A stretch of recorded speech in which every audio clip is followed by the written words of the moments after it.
Now, the workshop of the connecting, collecting, and communicating for a safer society shall begin. The moderator of the session is Professor Akinori Morimoto, member of the IATSS, and Professor of City and Transportation Planning at Department of Civil and Environment Engineering, Waseda University. Professor Morimoto, please, thank you. And let us introduce the presenters. When your name is announced, please go up to the stage. Dr. Michael Anyala, Senior Transport Specialist, Asian Development Bank.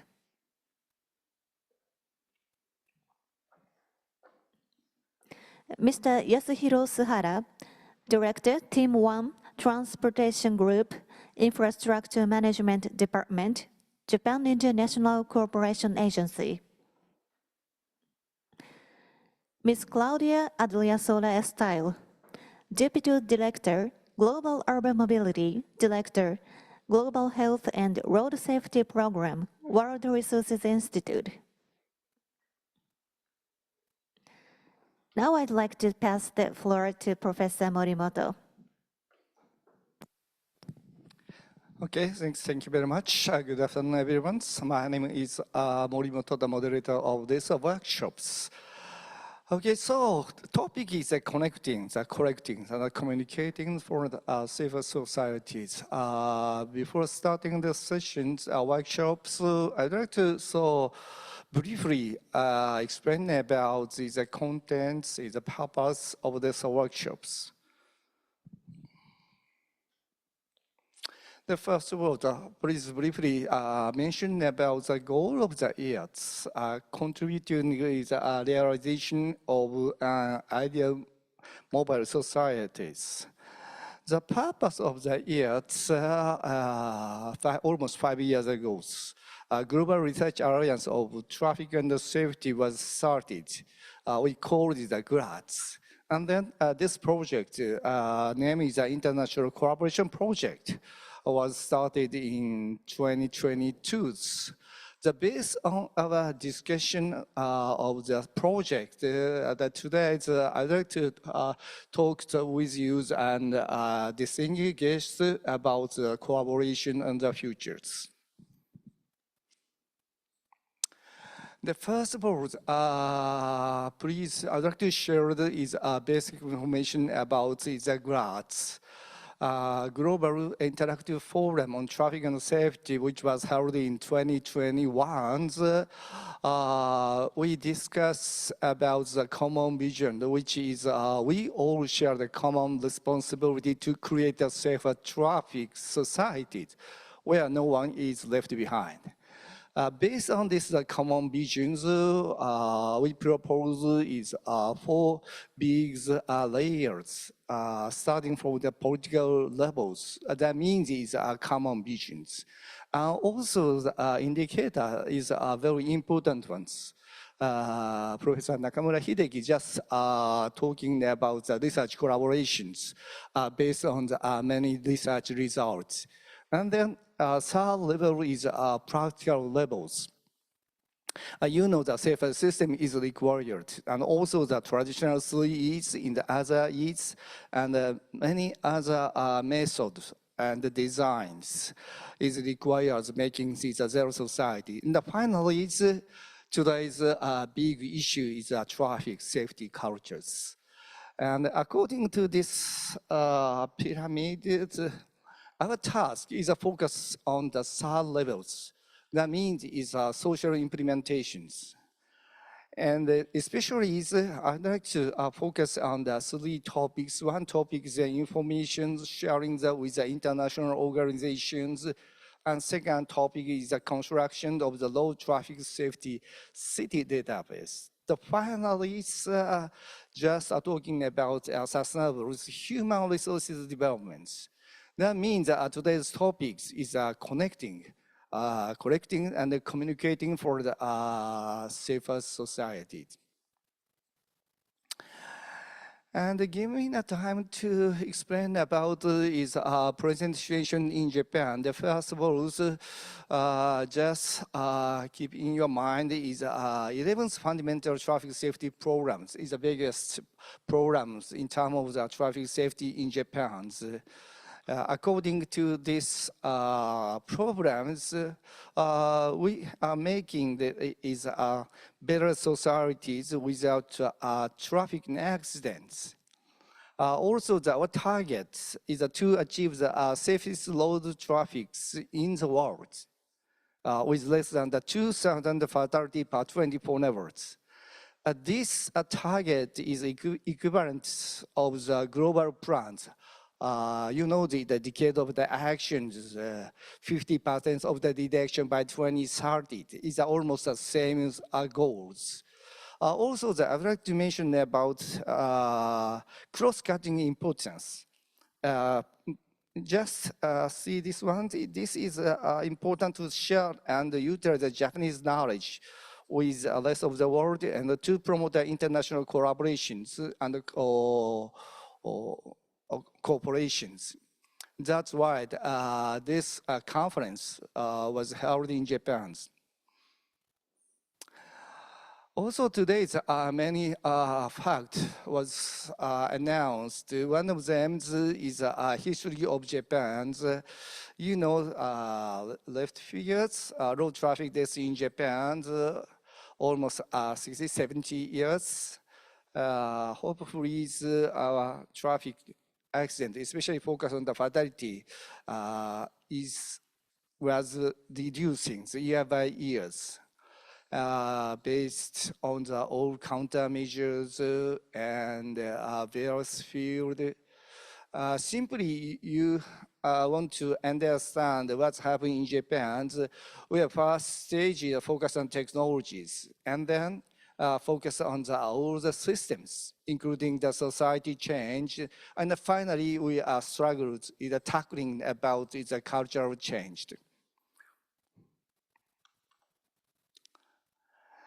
And so, second topic is the construction of the database. So 2 years ago, we are collecting many database, especially the focus on the city road safety database. You know, is a country level, so we can get any other international associations, but very few the city-based. Why we need a city-based? Even in the same Japan, the Tokyo and local cities are very different solutions. That's why we have to focus on the city levels. Right now is getting the data is so improving step by steps. And finally, these are the topics is human resource development. Give you one of the examples, especially the very related with IATSS. You know, founder of the Honda companies, Honda Soichiro.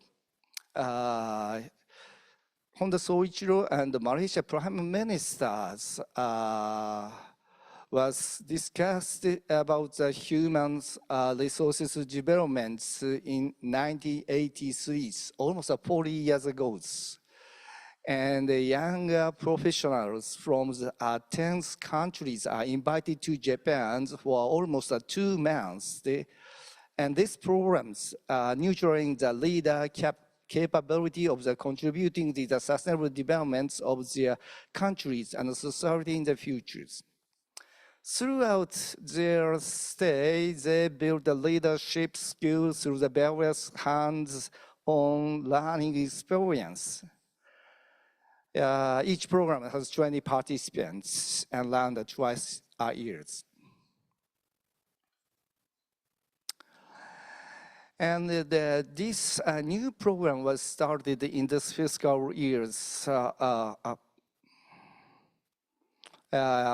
I mentioned, the new trend seems So 20 the participants come to Japan and the studies not only the traffic safety, but also the many other programs, city program, public transportations. One of the examples is LRT in the Utsunomiya cities. Utsunomiya is a local cities, 100 kilometers north of the Tokyo's. Population size of 500,000. They are strongly dependent on the automobile societies. But last year, they changed the transportation policies based on the public transportations. New trams was started, and participants learned what's happening in the local city in Japan. Also, they are learning about is Honda company to study the latest information, the technologies. But anyway, this new program was started this fiscal years, and then they continue to next years. Okay, thank you very much. And this is overall this workshop. Now move to the short presentation for each presentators. Okay, so starting from Dr. Michaels. Are you ready? Yes, thank you so much. Okay, please. So, firstly, I'd like to thank IATSS for inviting the Asian Development Bank to this very important meeting. So we're very pleased to continue the collaboration. So my short presentation will talk about data-driven road safety investments. So we are a development bank, so we are very keen to work with our member countries to try and tackle road safety, because road safety is a development issue.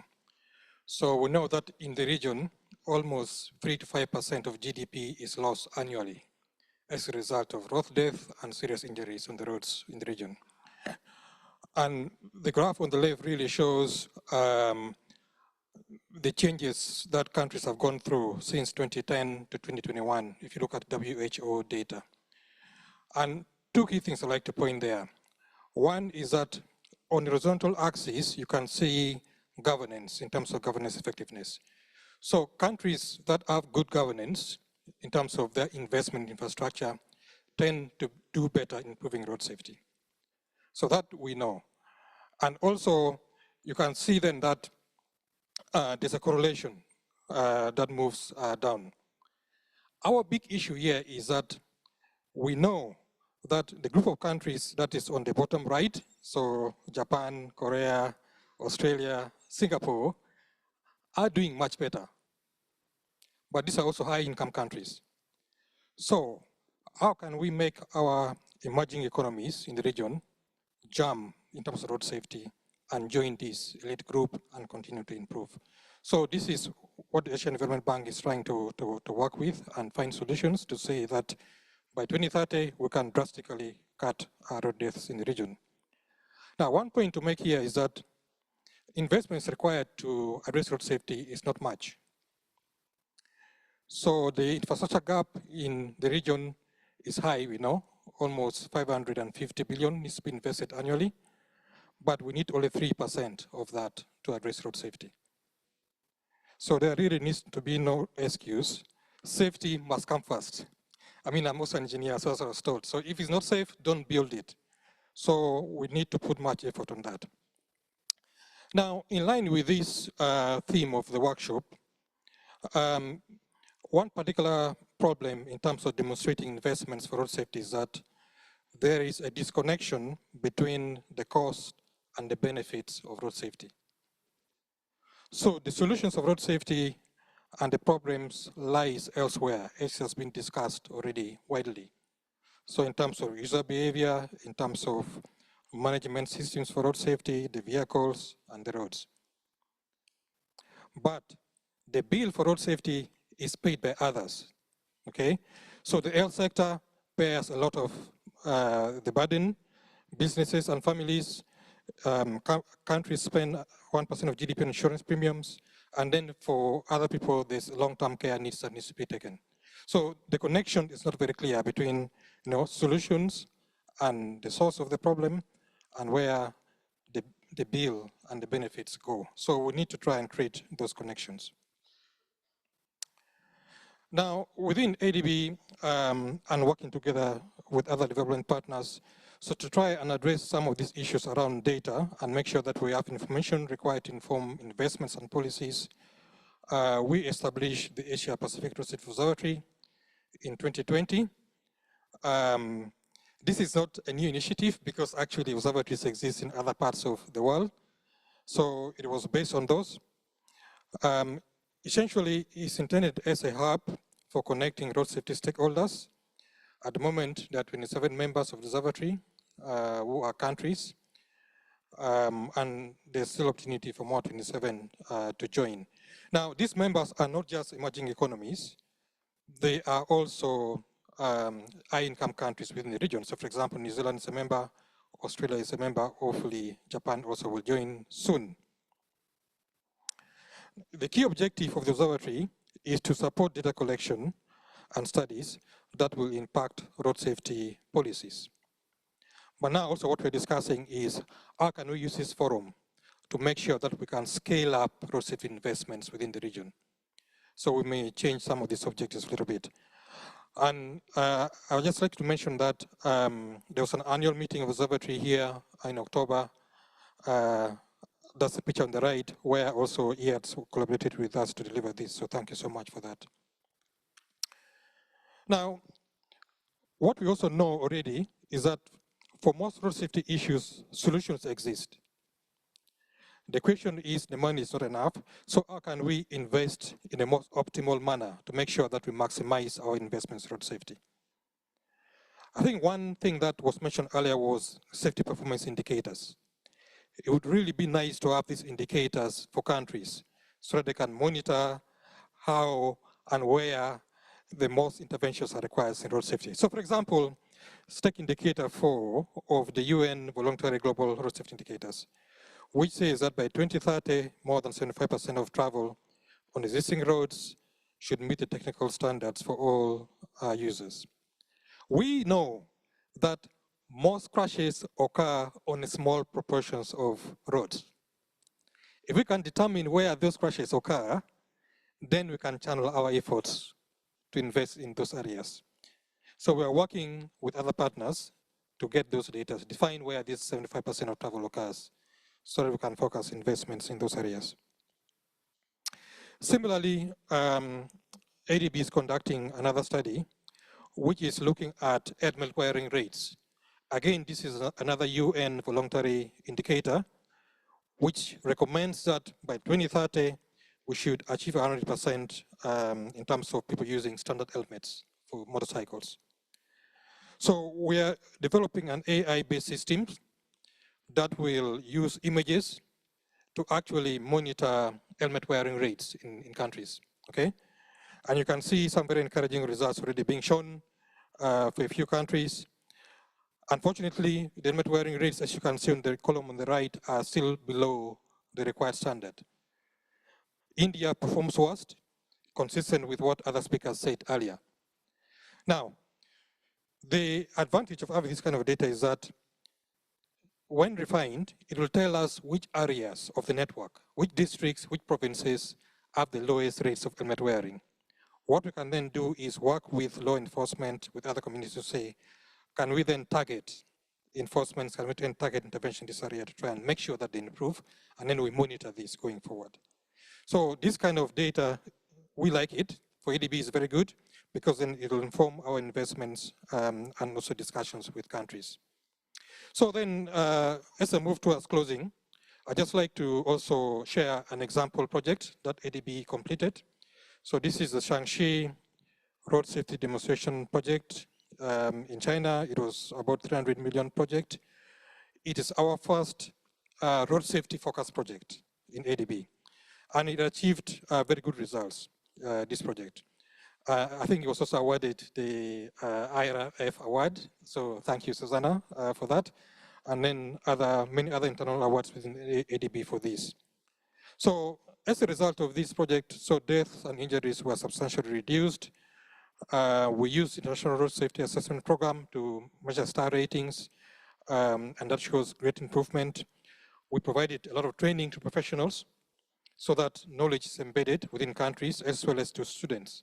So that also, there are young kind of like professionals that will come up and they have all this knowledge already with them. So that's an example of the IRAP studies that was done. So you can see on the left is the existing road as it is. So if it is black, then it's not safe. Then if it is green, then it's safer. So we continuously redesigned the designs to make sure that it's better. So what you see on the right is what was actually implemented, which was a much safer solution.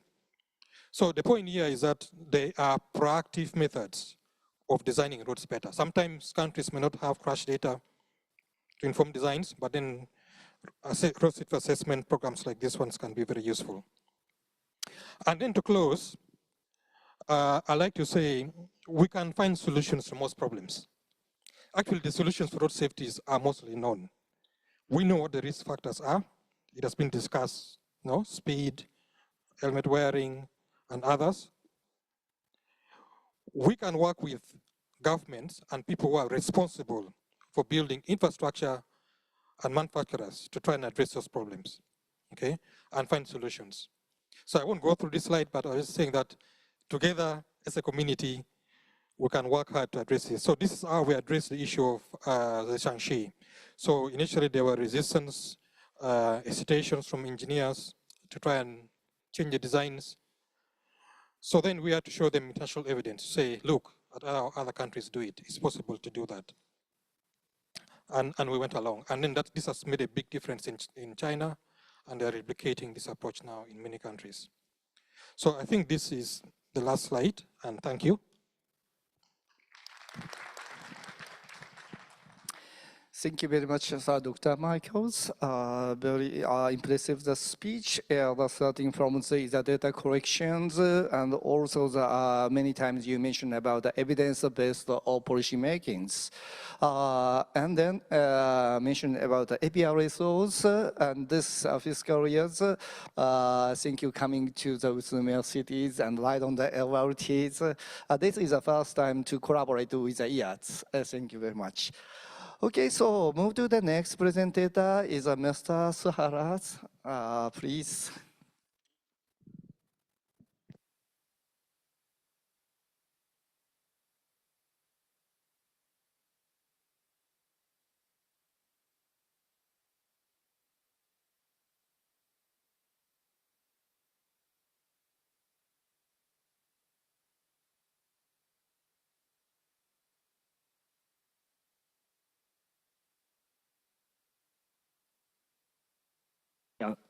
Good afternoon. Thank you for giving that opportunity to make a presentation and to briefly explain about our organization, JICA, and our activities related with traffic safety. My name is Suhara, Director in charge of road sector project in JICA, including road traffic safety. And about JICA, yes, briefly. Please read this presentation. JICA is established as an incorporated administrative agency under the Japanese government.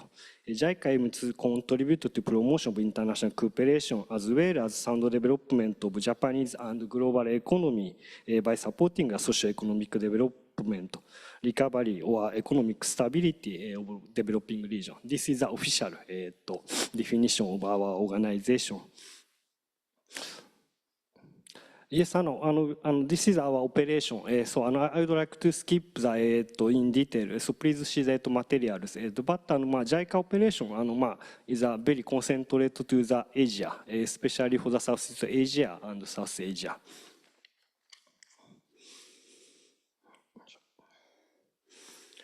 And this is how to say that. Briefly explain our scale of the operation. We are conducting 150. Our target country is 150 countries, and we have 96 overseas office and 14 Japanese office. And also, JICA is a not funding agency. JICA conduct the technical cooperation project in developing countries. And this is an annual interaction between Japan and developing country under our operation. Accepted means the government person in developing country come to Japan as a to receive the JICA training program or JICA scholarship enter to the university. And also we dispatch our Japanese expert to the developing country, mostly 9,000 annually. And this is the figure before the COVID-19, but I think I understand mostly same figure in the last fiscal year after the COVID-19. And this overview of operation. JICA is an international cooperation agency. We have mainly three schemes. One is a technical cooperation, means that we provide to the project to dispatch the expert or to receive that, to conduct a training program in Japan. And the other two is financing.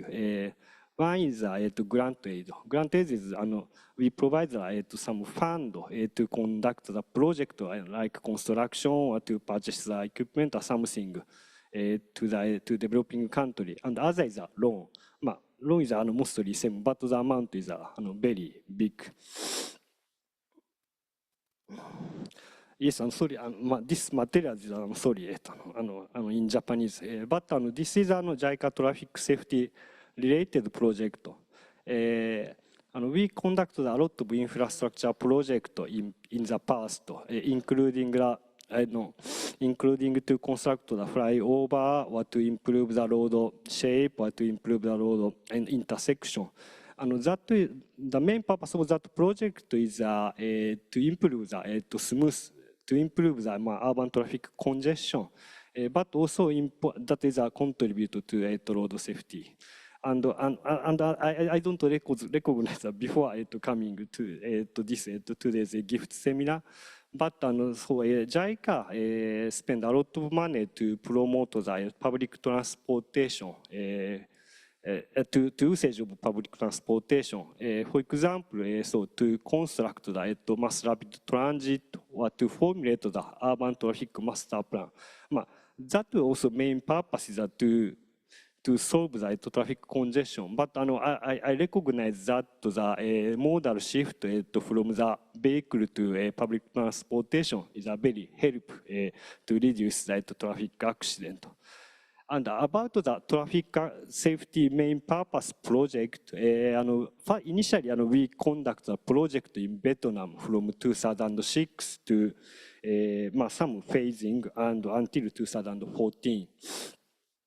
And this is first the project main purpose of traffic safety. And I understand that that Vietnam project we set some motorcycle lane or something. But most of the traffic safety main purpose traffic safety project is starting after in these 5 years. That meaning very new history for the traffic safety project for JICA. And so now we are conducting the Thailand, Cambodia, Bangladesh, and Uzbekistan, and 4 countries. We are now operating the traffic safety project, and we are starting the project in Kenya and Tanzania soon. And also, we are dispatching some volunteers to Nepal. Who is the ex-policeman for the traffic safety purpose? I understand 4 or 5 volunteers dispatched to the Nepal. And also we conduct the training about the traffic safety. That training program conducted once annually, and depend but different by the year, but mostly 15 people or 15 countries from 15 people attend that training program, 3-week training program about the traffic safety to show the Japanese traffic activities and to learn some theoretical part of the traffic safety. So I would like to, but this is a whole vision of our traffic safety project, but I would like to explain the example of the Bangladesh. Yes, and this is a technical, we are conducting a technical cooperation project in Bangladesh right now.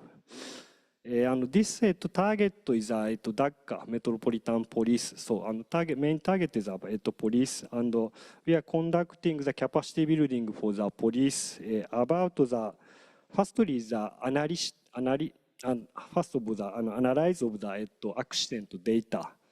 And the second one is traffic safety education by the police, and also the enforcement or some regulation about the traffic safety. And we conduct some pilot study and pilot project in that project, like to proper usage of the bus stop.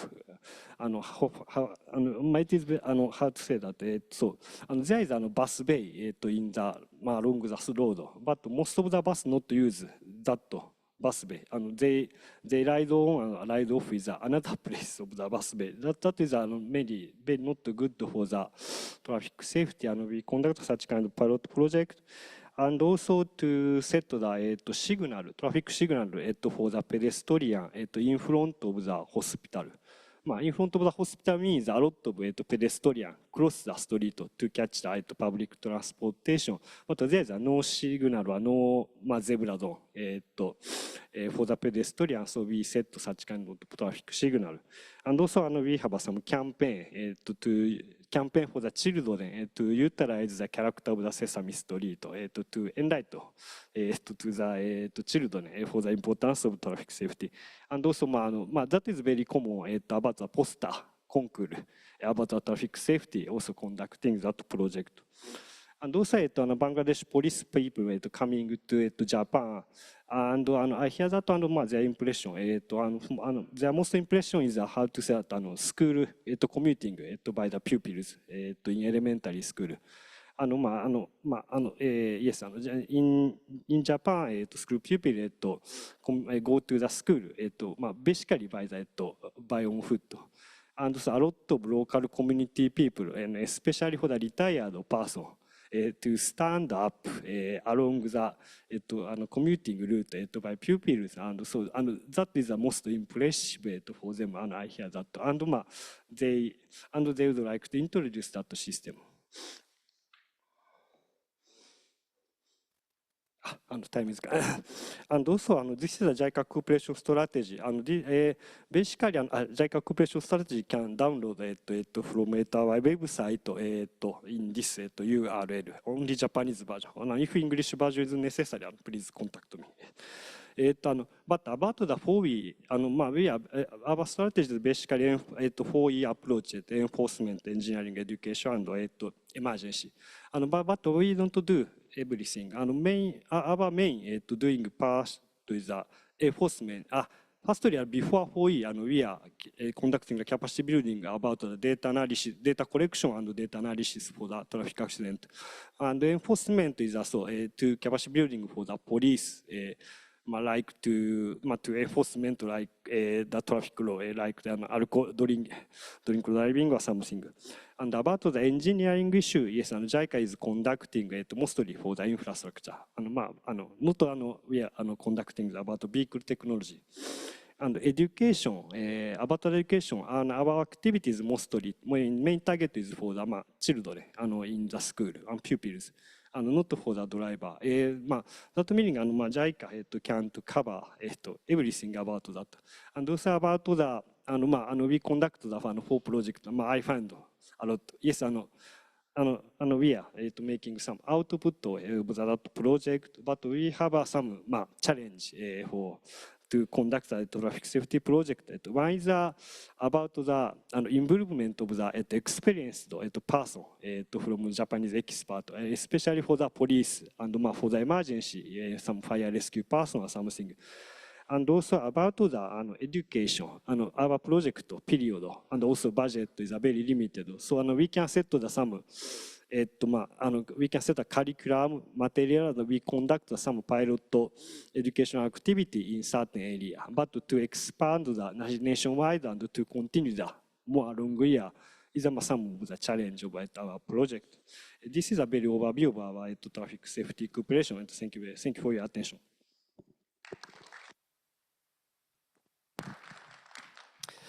Okay, thank you very much, Mr. Sahara. So, starting from the introduction of the JICAS, and several years ago, we talked to the JICAS and to cooperate with social implementations.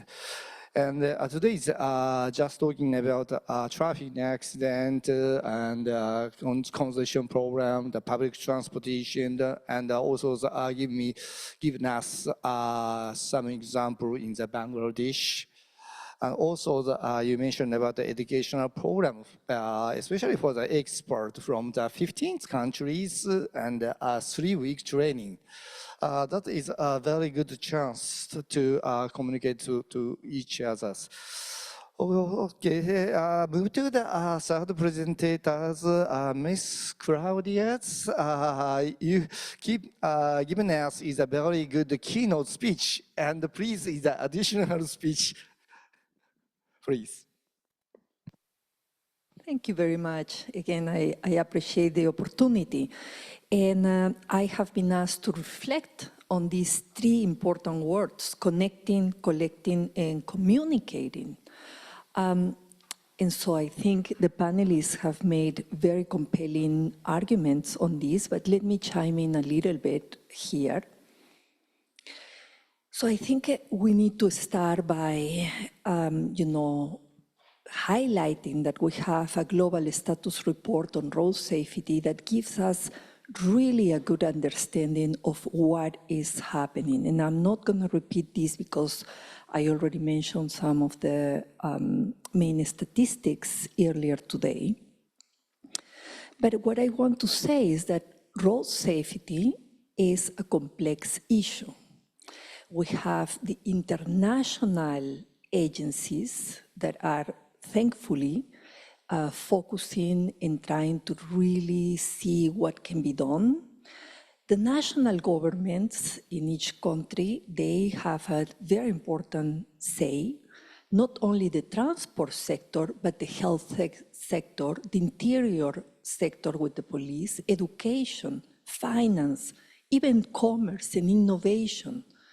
All of those sectors have something to do with road safety, and naturally the local governments. We also have civil society that is very active many times on the topic, the private sector, very important. We have vehicles, infrastructure, technology, and they are a very important stakeholder.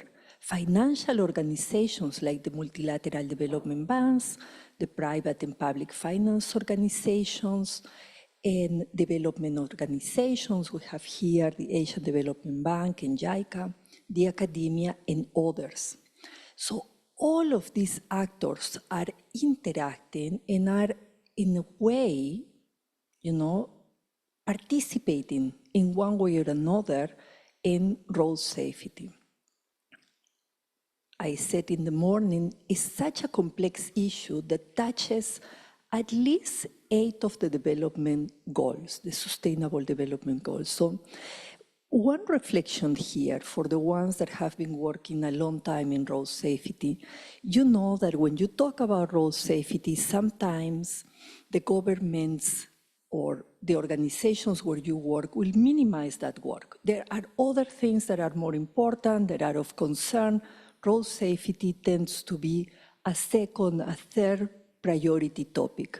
However, I will argue that road safety is really an important enabler to be able to achieve all these goals, particularly in the developing world where you have 92% of people that die due to traffic crashes, right?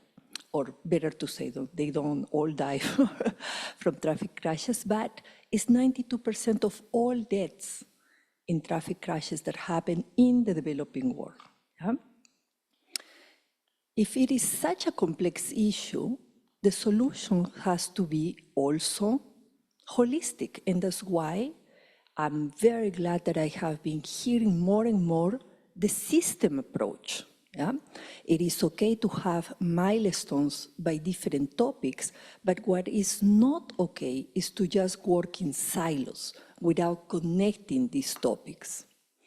And so here, this is the way we reflect in the World Resources Institute. We believe that if we work on having fewer crashes and fatalities, we can create a safer, healthier environment for all. We can increase walking and cycling, and within this, the use of public transportation, because people that use mass transportation, they walk at some point of the journey, reduce vehicle travel, and with that, reduce emissions and air pollution. So it is really a system approach that is interdependent. And so, again, reflecting about connecting, I think it is incredibly important that we just think about system approach. Something that comes to my mind additionally to this is that investments need to really have very strong targets, performance indicators. Yeah? I showed you earlier today a couple of examples where we have hundreds of millions of dollars on investment that give as a result a terrible number of fatalities. If you were to put a product on the market, if you were to sell this thing on the market and ends up killing people more and more and more, you have to take it away from the market, right? You have to recall it. You cannot leave it there, continue killing people. Why that outer ring road in Nairobi that I told you has become the most dangerous road in the whole country, kill every year around 40 or 50 people, and why we don't have more responsibility on that. So I think connecting in the investment sector, being that through the multilateral development banks, being that through local finance, it is incredibly important. We cannot continue seeing this infrastructure being built that is infrastructure that is killing people. Let's continue. And we have also seen that the global plan is reflecting this topic, right? That we have a safe system approach, that we really have to deal with all these topics, and you can see there in the what to do, multimodal transport and land use planning, safe vehicles, safe road infrastructure. We see that this new global plan is really advancing and thinking a little bit more about the system and how to do it. They have speed management at the core of it, but also, for example, financing, capacity building, gender issues, and finally on how to do it. Very important to have a strong government leadership, UN agencies, the private sector that has so much to do. We already discussed this example of Victoria-Gasteiz, but I put it here again because I think it is a perfect example of how you connect. The mayor didn't want to have excuses. He wanted to have this project that the community said, we really are behind you. We want to have a sustainable city implemented. So he created, as I said, 50 actions, each of them with responsibles and with a budget. And that is the only way, by connecting all these organizations, that you can go from having an arterial road with 10 lanes for vehicles to a city that really includes more people, that start thinking forward.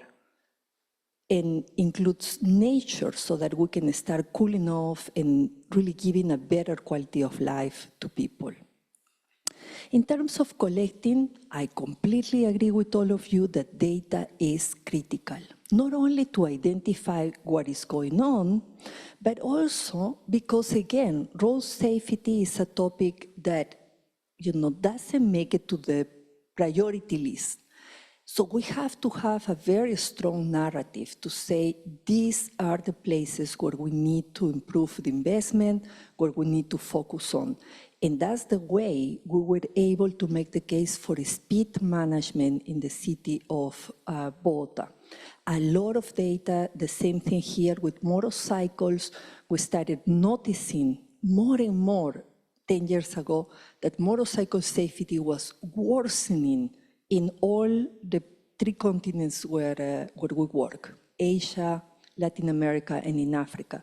And by putting together the numbers, by making research around that, we are able to come with more solutions.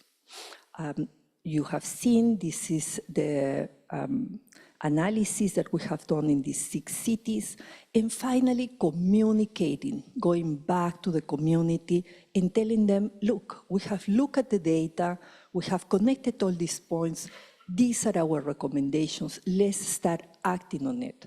The same thing with this example of Avenida Guayacanes, the recently finished avenue in the south of Bogota, telling the story that, we have so many people dying, 24 fatalities, 913 injuries. How can we solve this issue? Because when we try to slow down vehicles, when we try to put safe speeds, we are going to hit a wall. There is going to be a lot of resistance. So we have to be very ready to do that. And the community will engage with us. Look at all this news that started being publicized by the media. A woman, a 65-year-old woman, this was a very sad case. When the road was inaugurated, the mayor went there. And this woman, 65-year-old, came to the mayor and said, I'm really scared of crossing this road. Now it's so perfectly done, and the cars are going really fast. Sadly, 10 days later, that woman died hit by a motorcycle. And more stories that really shock the society, and we have to be ready to respond to the society and to say we have answers, we have solutions that can be put in place. So I think this is the result of, after all these fatalities, sadly, the city had to go and put some speed humps in this avenue. And since then, there have not been any fatalities, which means that really the problem was speed. With that, I just have to say that another piece of communication is with the political level. This is not a priority, and the people that work on road safety have to be very resilient, very strong, and have all types of arguments to be able to make the case and meet the politicians, the decision makers, the leaders where they are.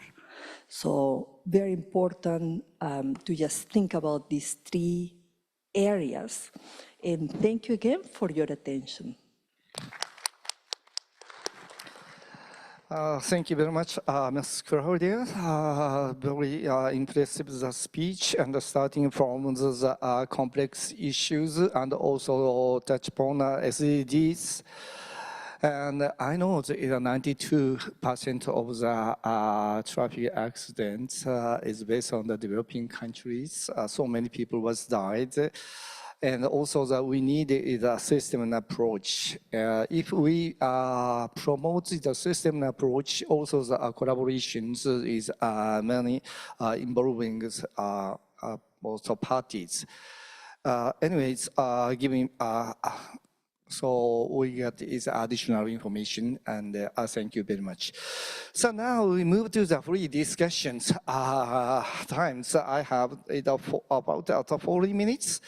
Yeah, starting from these three topics, information sharing with international organizations. What do you think about to promote international sharing from now on? Give me your opinions, your comments, or other things. Every comment is very welcome. I didn't order of the presentators. How about is our first topics? Which is first? Okay, so please.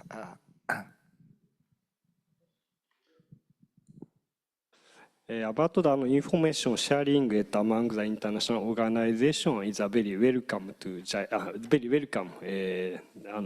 JICA. How to say that? I have attended the APRSO Asia Pacific Road Safety Observatory in the last October in Tokyo. But how to say that? JICA, as I explained, JICA's traffic safety project is a not so long history. Means cases are very limited. But I attended that observatory. I can collect the information other than not conducting the JICA project country, and I find a lot of findings through that observatory. So if there are a lot of project information or lessons learned about the international organization related with the traffic safety project, it is very helpful for us to conduct a better project for the traffic safety by us. Oh, thank you very much. Just talking about the APR results. This year, first met the APR result. How about the APR results on your opinions? Yeah, Michael. Yeah, no, thank you. So I think that we need to cooperate more in sharing information. I think there's a big opportunity here. Like I mentioned before, how can these emerging economies move in terms of safety to the position where we see high-income countries doing? I think one of that is having the data that's available. And we know that most of these countries don't have the data, okay? So if we can share whatever is available, then that could be the best way to try and make sure that we can come up with the right kind of like interventions and policies. So in the Asia Pacific Road Safety Observatory, we are trying to work very hard with our members to see how best information can be shared within countries, but also amongst organizations. Now, one challenge has always been that some governments are quite protective about their information. So when countries sign up for the observatory, we ask them upfront, are you willing to share your data? Because then once we get that data, then we can share it across. So all members of the observatory are keen to do that. And now we have started a phase where we are working with the members. We've agreed on some specific indicators, and then we're working with them to collect those, and that will be made available. But just one other thing I want to mention quickly is that in addition to the observatory, we also have the Asia Transport Outlook, which is also a kind of observatory. It collates data on road safety from secondary sources. So we have data from the World Road Statistics, for example, and from other sources, all included there. And also data for the whole transport modes. So please take a look at that. That's a very good source of data already. It has national databases, it has city databases, and then also other databases. We'll continue to populate these so that it becomes a source of information for transport in Asia and the Pacific. Oh, thank you very much. I completely agreed with your idea, especially in the academic fields. We require the data. Based on the data, we can analyze and finding the solutions, starting from getting the data. Okay, so Ms. Claudia, do you have any opinions, additional comments? Yes. Well, I do agree with my colleague panelists here, but I want to add a couple of things that I think information sharing is important to be on the same page, right? I think going, for example, in the direction of connecting and thinking about safe system approach and you know, the pieces that are needed to move that big agenda are very important. It's important to share good examples, things that have worked and why they have worked. Benchmarking, I think a little bit of competition to see, you know, who is really taking this topic seriously and moving forward is important. Encouraging high quality work and results. I think in road safety, we have a huge responsibility, close like to a doctor, right? We are saving lives. We are working on that. And the measure should be, are you saving lives or not? Does this investment or this maintenance of the road is continuing killing people, is killing more people or not? That is the very straightforward measurement that we have to put in place. And finally, innovation. So there is quite a bit that we can share in this international space. Thank you. Okay, thank you very much. Sharing the data, but also the sharing the technologies, and giving us second next steps, move to the zero societies. And move to the second topics about so construction of the road traffic database. Right now, Michael so told us about the importance of the data sharing. Do you have how we cooperate, how we so collecting the database? You know, we have some of the obstacles, but have to overcome these obstacles. Do you have any other comments or opinions? Yeah, so no, I think this is can be quite a big challenge, particularly if you are focusing on crashes and fatalities in countries. So we are working with a number of countries to try and address this issue, particularly to improve their crash databases. One of the key challenges is that most of these databases are managed by the police in these countries. And then in emerging economies, the challenge is that the police collect data that they need to solve their crime. But it may not be the complete data set that we require for our own intervention. And there's also the issues around like how do you define road death, yeah? That can vary on a country by country basis. So what we have been doing is working with countries, like in Mongolia we're doing this, to say, can we try and correlate, bring together data collected by police, data collected by insurance companies, data collected by hospitals, and then triangulate those to try and get a better picture of the crash rates of accidents and crashes in the country. Because I think there's a clear view, and I think everybody agrees, that most of the data reported by countries are not the exact situation that's happening. So how do we get there?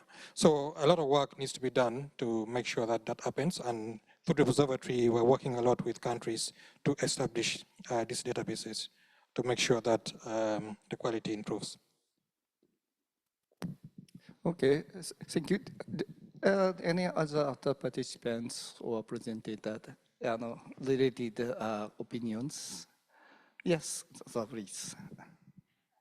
Briefly, I think data sharing, really the base of it is trust, right? And we have had experiences, let's say, with Mexico. We were trying to do an analysis of the bus rapid transit systems and what were the problems and how they could overcome some problems. And we were 3 years asking for data sets. Finally, one time we said, we want to do a study tour with you, with the police, with decision makers from Mexico, come to New York, and we spend there 3 or 4 days visiting and talking. And during that time, they were asking us, why do you really want our data? And we were pointing out, look at what New York City is doing. And because they are able to have all that data, they are able to target the interventions.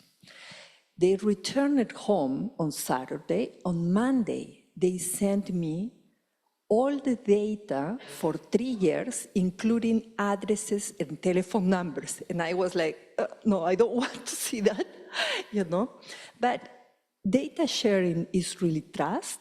It's also understanding why do you need this and how are you going to use it? And finally, to have a little bit of ownership about the results. Both police and medical workers work very hard. And on top of that, they have to put together, first collect the data and then give us some reports.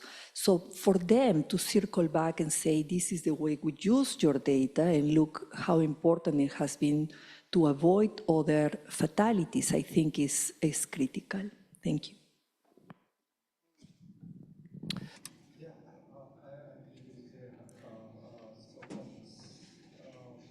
It is trust and accountabilities to get these new data.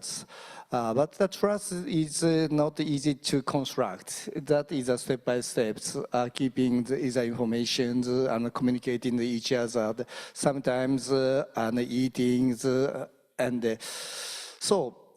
That is so step by step. I think it is several years ago, JICA and IATSS is making some of the collaborations, and then we get some of the very important data from the JICAs. My laboratory is students, so get very important data, and then focus on the new analysis with the new data. So. Suhara-san, do you have any additional opinions? Yes, thank you very much. I think, yes, basically same opinion. About the accident-based data, basically the police own that data. And basically police wouldn't like to open the data. But this is through the conducting advisory committee in JICA about the it is very difficult to share the all traffic accident data. Such data is including some privacy data or something. So, I think traffic accident data, I understand traffic accident data, a lot of indicator. We specify the some indicator to opening. This is an opening, but this is a secret. Such kind of recommendation is a very helpful to accelerate to share the data. I think. Thank you very much. Okay, thank you very much. And with the final topics is education. How to make it a sustainable human resource development. That is a very big issue. So IATSS Forum is one of them. It also another examples in JICA's training programs. We have many type of the programs in the world. Do you have any other comments about the educations? Yes, please. About the human resource development, we have that plenty of the target, but for about the view from the JICA to the IATSS, I think to human resource development in the academic field in each country is a very important through such kind of joint research. About the traffic safety, priority of the politician is, I understand, not so high. That meaning, we how to say it? That meaning to capacity development for the researcher or professor who affected to the government higher person is a very effective to enhance, to promote the traffic safety activities. So I expect to promote the joint activity and to capacity building for the researcher in a developing country. JICA target is a government person. That means JICA can't do, not can't do, but very difficult to do such kind of human resource development by us. And this is my expectation to the IATSS. Thank you very much. Hi. That is a kind of the hallmarks of the IATSS, and that I need is a collaboration from now on. Do you have any other comments? Yeah, so Claudia, please. Yes, human resources development is critical. I think two main areas where we need to focus. One is one that we have focused for a long time, and is education of the users of the road, which is important because, you know, we have to have competent users of the road, and we have to know how to give them information to be in this system. But the second one that we haven't focused that much, and that I think is critical, is the designers, the engineers, the architects, the decision makers, the economists. They need to have very important trainings, very important capacity building on how to build transport systems, how to build roads that protect human life, that reduce carbon emissions, and that create equity. And I don't think we have that in universities yet. We don't have that in our systems, and that's why we continue building the same things that we have built 60 years ago. And finally, behavioral science. We need to learn quite a bit on how to help people to shift their behaviors, understanding, you know, the science behind it, right? So I think these three areas are very important when we think about human resources development. Thank you. Thank you very much. That's a very important comments and opinions. Three factors are very important: users, the planners, political decisions, also the focus on the behavioral change. So Hideki Nakamura mentioned about is research works is we can control this behavior in the futures. That is based on the change of the traffic cultures, I think. Oh, okay. Yes, please. I mean, my colleagues have done a good job to discuss this. I just want to make one, I think, very important issue, that the transport system of tomorrow will look very different from what transport systems of today. We now know this because we have to decarbonize transport. Yeah, we have talked a lot about micromobility. We have seen a lot of new e-vehicles coming in. There's discussion about autonomous vehicles, connected vehicles coming in. So one thing we really need to do now is also try to embed this human resource development education on how will the transport systems function in the future.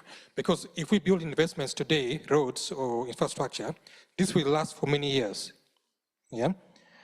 How can our engineers design roads today that will also be safer tomorrow? And also support mobility and so on. So there are emerging issues that we need to address.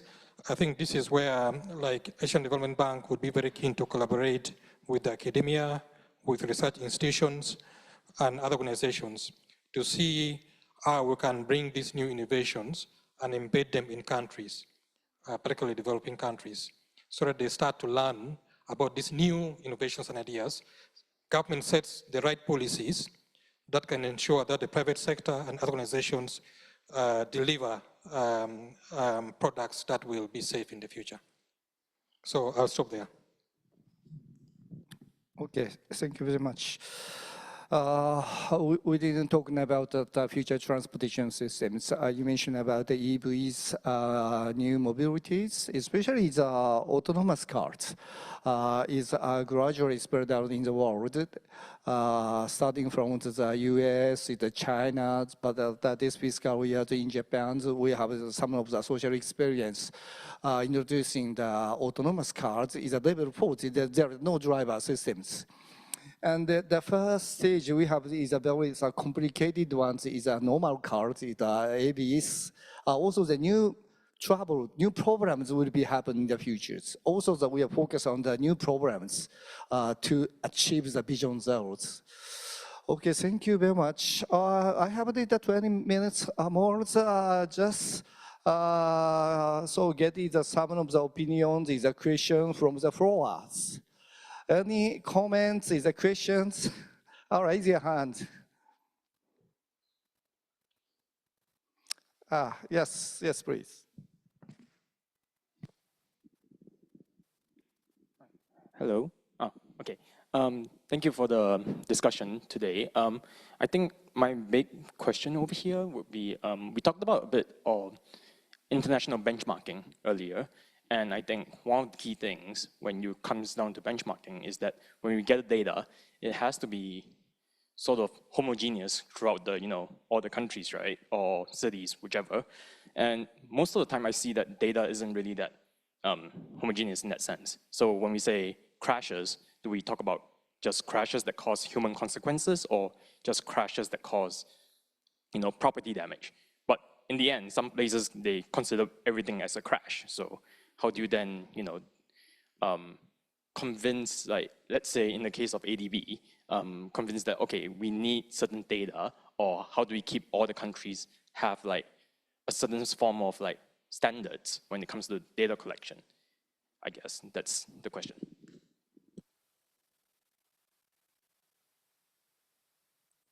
Yeah. No, I think, yeah. So the analytical work can be challenging, yeah, but it doesn't mean that we cannot find solutions. I think that we don't need to wait for accurate data to be able to benchmark. We can get clever guys like yourselves and others to collate different data sources and come up with a good information on where countries are, yeah? That can be done and has been done before. I'll just give you one example. So one of the challenges that we are facing as development banks is how do you demonstrate the economic benefits of road safety investments? See, so it's a big problem because there are no clear tools and the data is not very good and also this kind of stuff. But you really need to do this because in ADB's charter, all projects have to work out economic analysis. But also if we go to the Ministry of Finance to make the case for investments, they like to see what's going to be the economic benefits of these investments. And often these discussions are very important then to get road safety projects through the door. So one thing that we've been discussing amongst MDBs is, can we come up with a methodology for economic appraisal that is consistent among MDBs? Now, even if we know that this might not be exactly accurate, but at least we're measuring ourselves against a consistent approach. And then we can improve that as information technology gets better. So we are working on HDM5. I don't know whether you know it. It's Highway Development Management Systems 5, which is actually an investment appraisal tool. And that will be launched, I think, in 2025 initially, and should set that benchmark. Then, of course, now we have to start looking at the data side as well. And we're starting to discuss that. Can we collect data at a regional level, for example, so that there's a common set of data sets?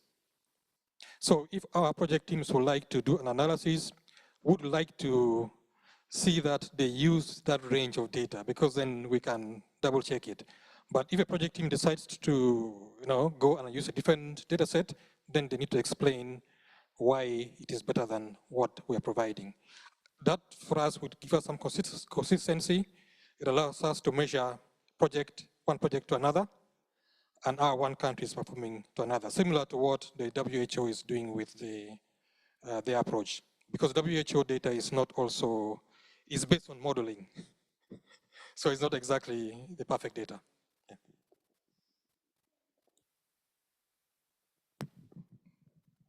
Good question. I would say perfect is the enemy of the good, and particularly in the countries in the developing world where we focus, you know, the situation is complex and it's not perfect. But if we can focus on how many people die and how many people get seriously injured, just with those two variables, we can make quite a bit of progress. As we make more progress, we might need to refine those indicators to compare. But for now, that basic level is very good. Thank you. Thank you very much. Are you okay? Okay. Okay. Any other comment or questions? Yes, please.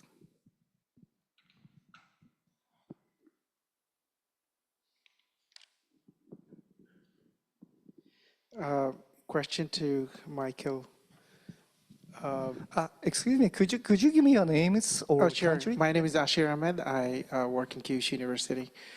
A question to Michael, data-driven road safety investments. I was just wondering how difficult it is to obtain data from developing countries. How do you collect them? How do you validate them? I was looking at different type of statistics, and I find that there are a lot of data missing, and also different data value from different organizations. So how can we really trust them? No, I think it's the same challenge we face.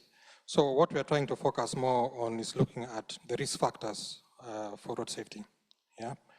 Because those you can kind of like measure using big data. So for example, speeds. So understanding locations where people are overspeeding, already we see that you can get data from Google, you can get data from TomTom, and analyze those without needing to go through governments. And those should give you enough information to allow you to intervene. Similarly, for the infrastructure, we work with International Road Assessment Program, IRAP, which also uses a risk-based proactive approach to rate, the quality of roads in terms of road safety across countries. So we're working with them to mainstream this approach in various countries. So we work with China to establish China RAP. We work with Pakistan to establish Pakistan RAP, and we continue to support that effort. Now, if we can do IRAP assessments on all the countries in Asia and the Pacific, that will give us a very good sense of where the road safety issues are in the infrastructure side. Because remember that most countries have already built their roads. So it's not just looking at new roads, but also addressing existing roads that may not be safe. So we're working with them on that. Now, one problem with IRAP is that it takes a long time to code the data. So collecting is okay, because you can just run a video survey, you have the data, but then you need to then manually code that data so that you can then give the rating, star rating to it. That process at the moment takes a long time. So they're working on an artificial intelligence approach to star rating. And we are about to pilot that in one of our countries now. So once that's done, then it should accelerate. So I think we need to focus on this innovative approach to data collection. It's a good way to try and mainstream it, but also continue supporting countries in their crash data collection. Because once the crash data is better, then you can make better policy decisions. Thank you. Exactly, I was just expecting that we will depend on some devices that can collect data automatically and which we can trust. Thank you very much. Just a side question, is it okay to Mr. Suhara? Yeah, the question for you is, thank you very much for introducing your excellent project in Bangladesh. I just have one question. In Bangladesh, we feel that for traffic safety, the education, the awareness education is missing. And I found that one of your project components is to aware or provide education to students as well. How difficult it is to do that, how expensive it is to educate the drivers or the students. Thank you very much. This is a very my personal opinion. About the difficulties to conduct a pilot training itself is, I think, not so difficult because the contents of the traffic safety education for the child is not so different needs from between Japan and Bangladesh.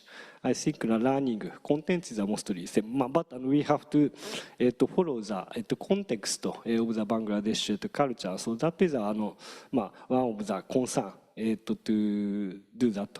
But about the education, I think the most difficult problem is many persons is a target for the education for the traffic safety. And so JICA approach is so we train to the police. Police is a teacher of the traffic safety training. And police is go to cover some school. Our project is only Dhaka. But to expand the activity to others, this is very, there is some challenge. And also about the, how to say that, sustainability of the education is, I think, very difficult, not only Bangladesh to conduct the countries, because the policeman, we train the teacher, but I think they changed some assignment. Currently, we face that problem in Bangladesh because of some political issues in Bangladesh country. But if our trained teacher is shifted to other place or other assignment, there is no teacher for the education. That meaning our difficulty is so to establish the sustainable mechanism for the trained teacher about the teacher for the traffic safety education. That is very difficult. I think challenge and difficult, and I understand. Thank you very much. Okay. Thank you very much. Thank you very much for the person who asked the question. I'm sorry, it's time to summarize. Could you show us the final slide?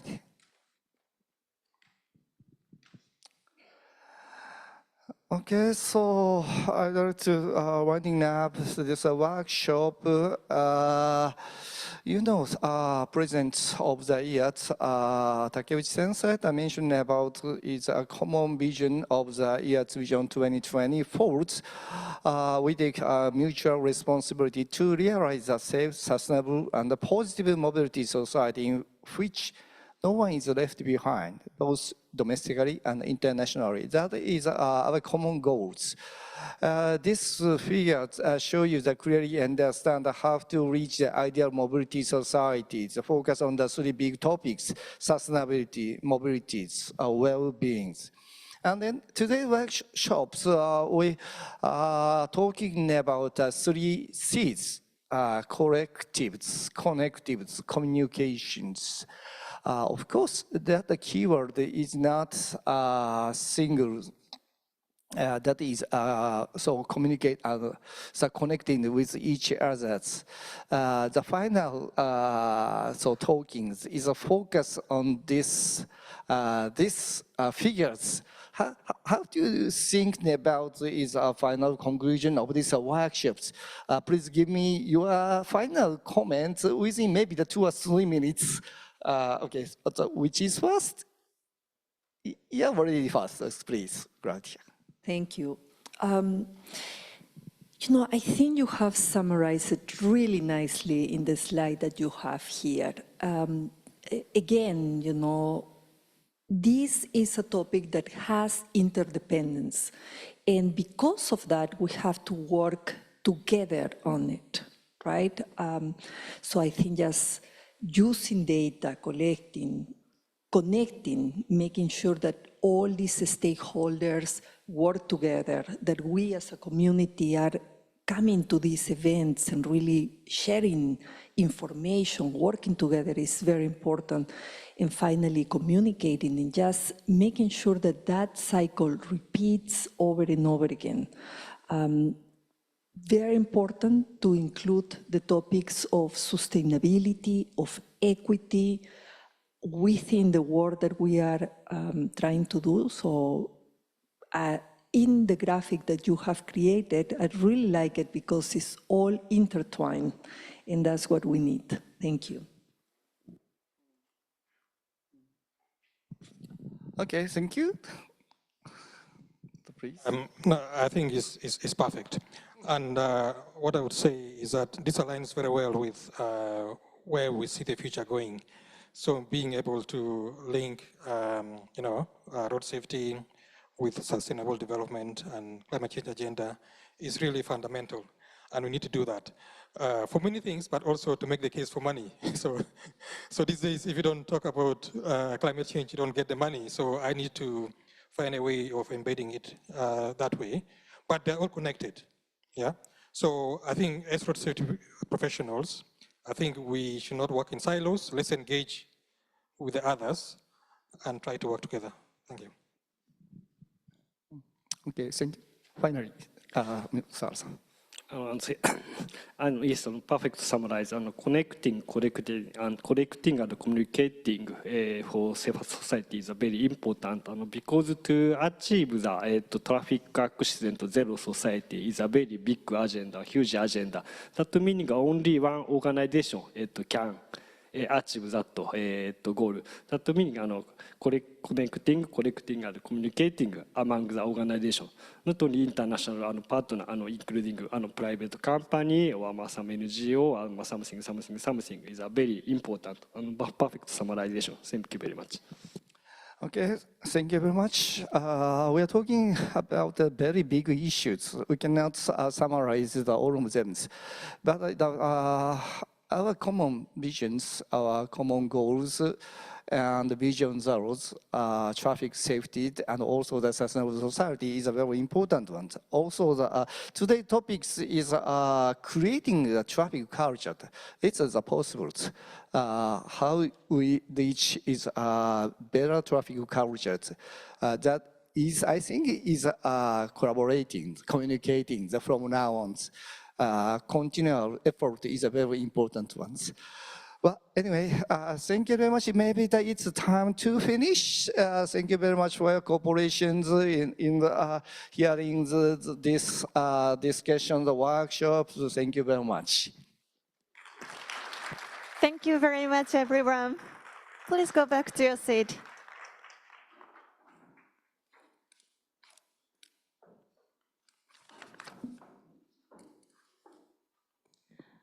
We will prepare the stage. Please wait for a moment.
Thank you for waiting.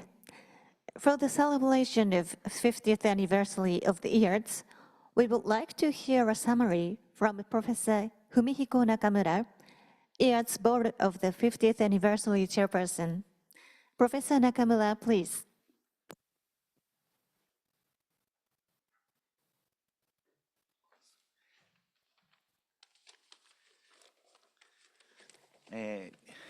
Dear guests and participants, thank you for giving time for the final part. I'm Fumihiko Nakamura, the project professor at the University of Tokyo and also the chairperson of the IATSS board of the 50th anniversary committees. And since I was out yesterday and today's daytime outside of Tokyo, but I listened all the programs through the Zoom system. It's a very exciting content, and I'm very happy to join through the Zoom chat. Okay.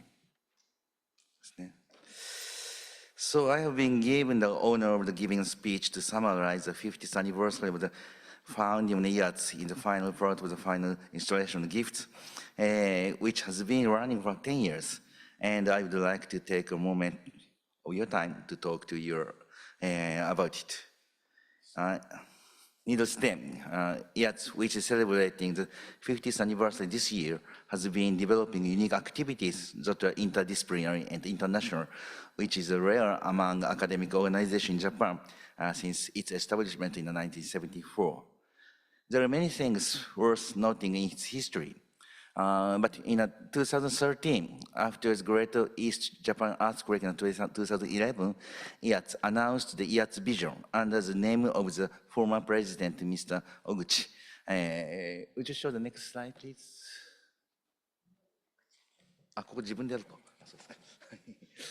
I'm sorry. It's the photocopy of the IATSS vision in 2013. It emphasizes the importance of them being more international and interdisciplinary. As stated here, international and interdisciplinary. As stated in the IATSS website, the organization's aim is to contribute to the realization of an ideal transport mobility society. And it has become clearly demonstrated its approach to development characterized by the interdisciplinary and internationally, and its output characterized by the practicality and foresight. After that, we evolved in a way that strengthened our transdisciplinary approach. Yes. In which experts from a wide range of the field and various stakeholders participate, not just in the field of transportation safety. And now, we approach our 50th anniversary. The gift activity have begun. As you can see in the slide, I have started.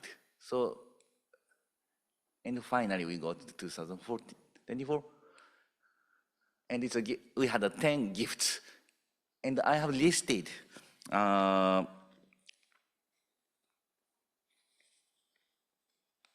yes, 10 gifts themed, including this year's theme. I understand that we have learned a great deal about the culture from the wide variety of the perspectives. So many cultures here, yes. So I think the IATSS member which is involved in this project forecast the culture in many words. So I changed the color like this. So we can see a lot of the words are included in the total list of the slide here.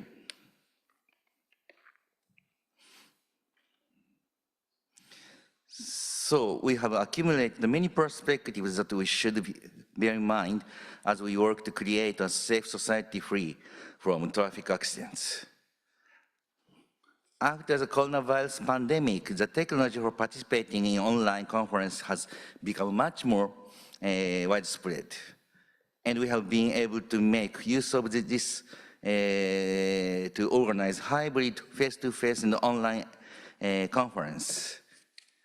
It's my personal issue. I was asked when I invited to coordinate the keynote speech in the panel discussion on GIFT 2022. However, unfortunately, I got the coronavirus then, and I was worried about how we can do. However, thanks to this Zoom system, I I'm not sure it's successful or not, but anyway, I somehow joined a conference, and I had a role on the chairperson of that event. So I think the hybrid format of the event has resulted in more people from around the world being able to participate in the GIFTS.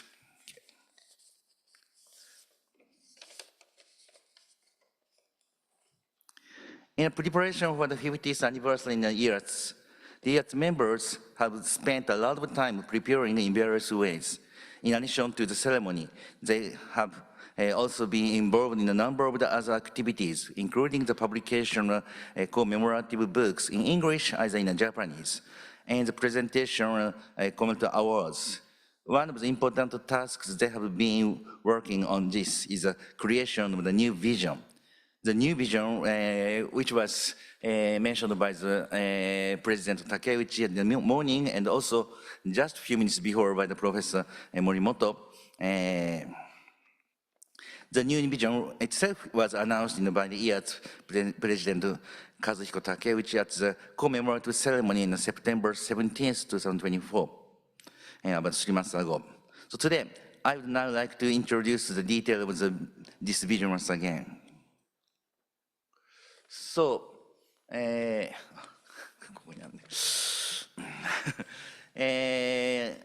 also the Professor Morimoto read the sentence, but once again I read that we take a mutual responsibility to realize a safe, sustainable, and positive mobility society in which no one is left behind, both domestically and internationally. And the bottom, co-create new values by overcoming negative factors such as serious traffic accidents, environment impact, and ill health. Furthermore, we will transform the mobility society into a more positive one. To achieve this goal, strategic initiatives are needed. So the three keywords: mobility. The first, the elimination of traffic fatalities will increase the number of situations in which people can move around safely, enjoy going out, and contribute to improving their physical and mental health, as well as making the city more vibrant. This will also greatly contribute to walkable community development, which has been the focus of much attention in recent years. Second one, sustainability. A smaller environment impact will contribute significantly to a sustainable society, both at the global level and the level of the daily life in the local community. The realization of a sustainable society will lead to the resolution of issues, not only from an environmental perspective, but also from a social and economic perspective. And finally, well-being. Overcoming the factor of ill health not only directly leads to improved individual well-being, but also creates opportunities to create new value for society by making individuals more energetic. This creates additional enjoyable mobility situations and further development of a more positive mobility society. As described above, and also as shown in the diagram in the right side, we aim to overcome negative factors such as traffic fatalities, environmental impact, and ill health, and promote our activities for the next 10 years to create a positive cycle of mobility, sustainability, and well-being in response to each other to realize the common vision described at the beginning of this document.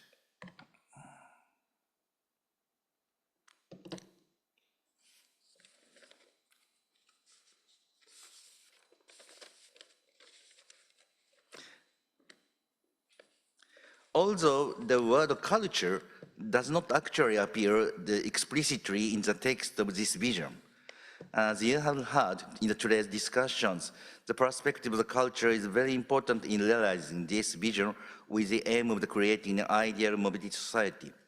Without going into too much detail, understanding and sharing the regional differences in the prerequisite for various activities, and it's also important perspective for further development as a result of those activities.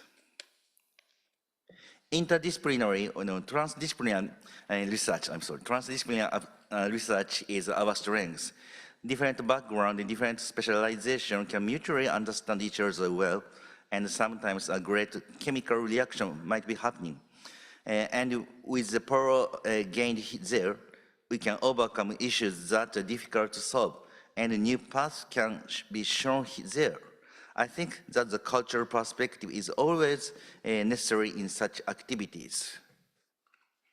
So learning from the gifts in 10 years, traffic culture aspect in summary. And we already have the transdisciplinary approach and also transnational approach. And now I explain the IATSS vision. Then we should work together next 10 years and beyond. With our site set on the 60th anniversary beyond and 60 is too early, but 10 years later.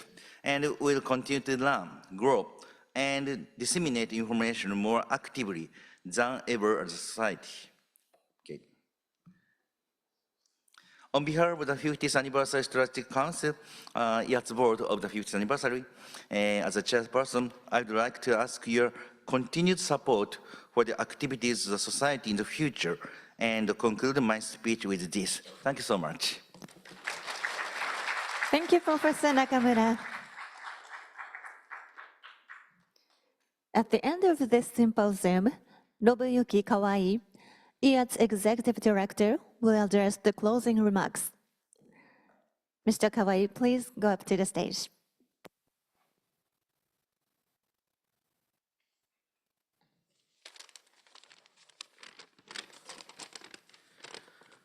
Professor Nicola Christie and Ms.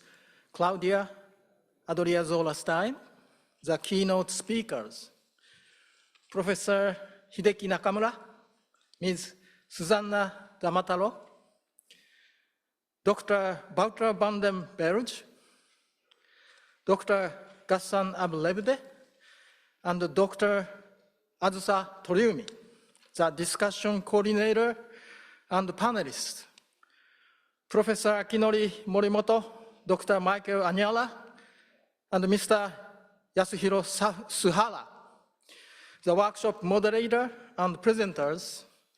Thank you very much for your insightful and inspiring input for our interaction today on the theme of creating a traffic culture for a safer society. On behalf of the Secretariat of IATSS, the International Association of Traffic and Safety Sciences, I would like to express my sincere appreciation to all the participants from the world, both attending here in person and online as well, along with the President of IATSS, Professor Kazuhiko Takeuchi, the Vice President of IATSS, Mr. Minoru Kato, GIFTS Committee Chairperson, Professor Akihiro Nakamura, IATSS Board of the 50th Anniversary Chairperson, Professor Fumihiko Nakamura, and other supporting IATSS members for your invaluable contributions in the home of knowledge and expertise, which made this 10th Global Interaction Forum on Traffic and Safety, GIFTS, a success. In the last 10 years, with the concept of traffic culture as a guiding theme and paying due respect to the regional variations of mobility around the world, we have been discussing during annual symposium GIFTS the way to improve traffic safety in the varying cultures for a better future. Universally, the common keywords on traffic safety need to be interpreted according to the perception of traffic safety in each society, which differs from country to country with their own unique culture, historical, economic, and social backgrounds. Today, at least to some extent, we successfully linked the discussions based on scientific findings to concrete policy development in countries worldwide. The insight and the inspirations coming out from the discussions today surely help IATSS to formulate its future strategy based on the IATSS Vision 2024 into the future. With the principle originally inspired by the founders of the Honda Motor Company 50 years ago, we, the IATSS, have been pursuing our goal of making solid contributions to the realization of ideal mobility society. Through activities such as today's symposium and working together with stakeholders worldwide, I believe we are one step closer to this goal. Again, thank you all the participants and the IATSS members for your continued and growing support. Thank you. Thank you very much, Mr. Kawai. Now this concludes the 10th Global Interactive Forum on Traffic and Safety. Thank you for your participation.